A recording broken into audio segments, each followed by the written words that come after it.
আসসালামু আলাইকুম। বিসমিল্লাহির রহমানির রহিম। শ্রম আইন নিয়ে আলোচনা করার জন্য আরও একটি নতুন পর্ব নিয়ে আপনাদের মাঝে উপস্থিত হলাম। আমি হোসাইন আহমেদ আকাশ, সাধারণ সম্পাদক, বাংলাদেশ প্রগতিশীল নির্মাণ শ্রমিক ফেডারেশন। আশা করি সকলেই ভালো আছেন। দেশ ও প্রবাসের সকল সেক্টরের সকল শ্রমিকদেরকে জানাই সংগ্রামী শুভেচ্ছা ও আন্তরিক অভিনন্দন। সংগ্রামী সাথী ও বন্ধুগণ, আজ আমরা আলোচনা করব শ্রম আইনের ধারা 191 নিয়ে। অনুমতি ইত্যাদির বিরুদ্ধে আপিল।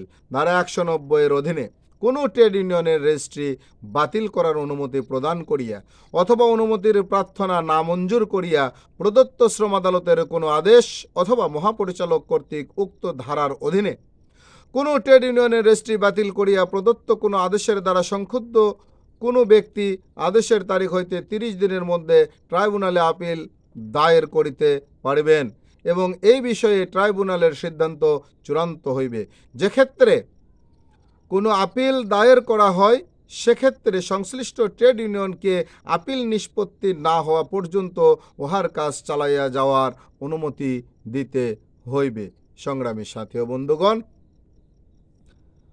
আজ আমরা অত্যন্ত গুরুত্বপূর্ণ একটি বিষয় নিয়ে আলোচনা করলাম। আশা করি সকলে বুঝতে পেরেছেন। দেশের প্রচলিত আইনের প্রতি শ্রদ্ধাশীল হয়ে সকলকে শ্রম আইন মেনে চলার অনুরোধ রেখে আজকের পর্ব এখানে শেষ করছি। আসসালামু আলাইকুম।